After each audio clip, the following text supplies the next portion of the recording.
জুতন দেবনাথ মালদ্বীপ থেকে প্রশ্ন করেছেন, হরে কৃষ্ণ মহারাজ, দণ্ডবত প্রণাম প্রভু। আমার একটা প্রশ্ন হলো, ব্যাংকে টাকা রাখলে যে সুদ আসে সেটা খাওয়া যায় কিনা? না খেয়ে আমাদের দিয়ে দেবেন, ব্যাস।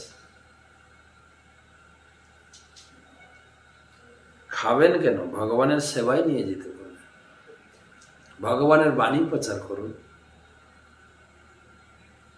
তাহলে টাকার যথার্থ উপযোগ হবে। ভগবান বলেছেন, যা করবেন, যৎ করোসি যৎ অশ্নাসি যৎ জুহসি দদাসি যৎ যৎ তপস্যসি কন্তেয় তৎ কুরুস্ব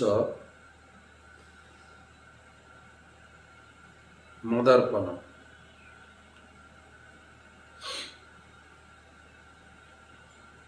যা করবেন, যা খাবেন, ব্যাংকের সেই গচ্ছিত টাকা আপনি ভগবানকে সেবা নিবেদন করে তারপরে প্রসাদ পাবেন। আর যদি সরাসরি ভগবানকে না দিয়ে গ্রহণ করেন, ভগবান বলেছেন, ভংস্তেতে তগং পাপা, যে পচন্তি আত্মকারণা, যিনি নিজের জন্য ভোগ করবে সে মুঠা মুঠা পাপ খাবে। ভংস্তেতে তগম অঘম পাপ।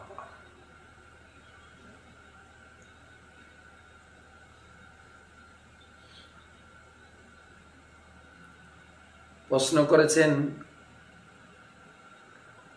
সাধন দাস মুর্শিদাবাদ থেকে, হরে কৃষ্ণ মহারাজ, ধন্যবাদ প্রণাম।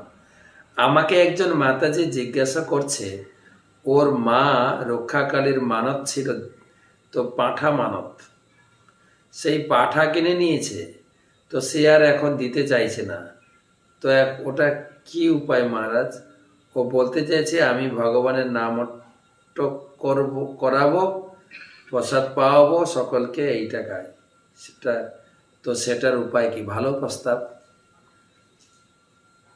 আপনি ভক্তদেরকে ডেকে বৈষ্ণব ভোজন দেবেন এবং ঘরে হরিনাম সংকীর্তন করাবেন, ভাগবত পাঠ করাবেন। ভক্তিবিনোদ ঠাকুর বলেছেন, যেদিন গৃহে ভজন দেখি গৃহেতে গোলক ভাই। যেদিন ভক্তদিনদের আগমন হবে, ঘরে নাম সংকীর্তন হবে, প্রবচন হবে, সাক্ষাৎ ভগবান সেখানে উপস্থিত থাকবে। তো ঘরে নামহট্ট করুন, ভক্তদেরকে ডেকে হরিনাম করবেন, ভাগবত পাঠ করবেন, প্রসাদ দেবেন এবং সেই প্রসাদ ভগবানকে নিবেদন করার পরে সেই প্রসাদ মা কালীকে নিবেদন করুন, তারপরে ভক্তদেরকে খেতে দেবেন। ভগবানকে ভোগ নিবেদন করলে হয় প্রসাদ, আর সেই প্রসাদ দেবদেবীকে নিবেদন করবেন, হয়ে যাবে মহাপ্রসাদ।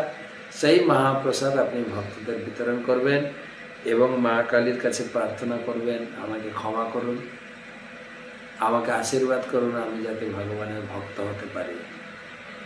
এবং সমস্ত বৈষ্ণবের কাছেও আশীর্বাদ করবেন, আশীর্বাদ চাইবেন যে আমি যেন ভগবানের ভক্ত হতে পারি, আমার জীবনকে ধন্য করতে পারি।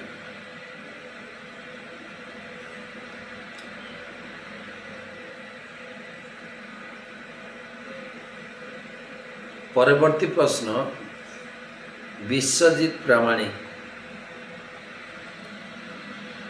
মহারাজ দণ্ডবত প্রণাম, আমি বিশ্বজিৎ প্রামাণিক বীরভূম থেকে বলছি।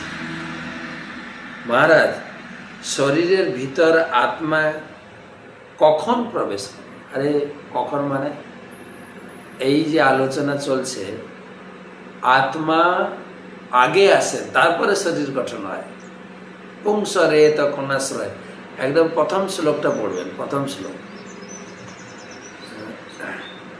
যে আত্মা কিভাবে দেহান্তর হয়, সেখানে কর্মণা দৈব নেত্রেণ, এই 31 অধ্যায়ের প্রথম শ্লোক, জন্তুর দেহ উপপত্তায় স্ত্রিয়া প্রবিষ্ট উদরম পুংসরে তখন আশ্রয়। পুরুষের বীর্যে আত্মা আধার হয়ে মাতৃগর্ভে প্রবেশ করে, তারপরে মাতৃগর্ভে ধীরে ধীরে শরীর গঠন হয়। আত্মা থাকে বলে শরীরটা বর্ধিত হয়। সুতরাং আত্মা তো প্রথমে প্রবেশ করে, আত্মার পরে শরীর গঠন হয়।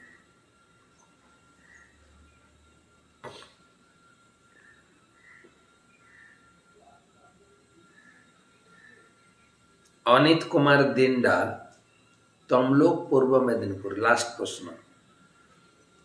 মহারাজের চরণে 100 কোটি প্রণাম। আমার এতগুলো প্রণাম। আমাদের মতো সংসারবদ্ধ জীবের পক্ষে কি ভগবানের মায়া শক্তিকে অতিক্রম করা সম্ভব? যদি সম্ভব হয় সেটা কিভাবে? এর আগের অধ্যায়ে আলোচনা করা হয়েছিল। ভগবানের কৃপায় ভগবানের মায়া শক্তিকে অতিক্রম করা সম্ভব।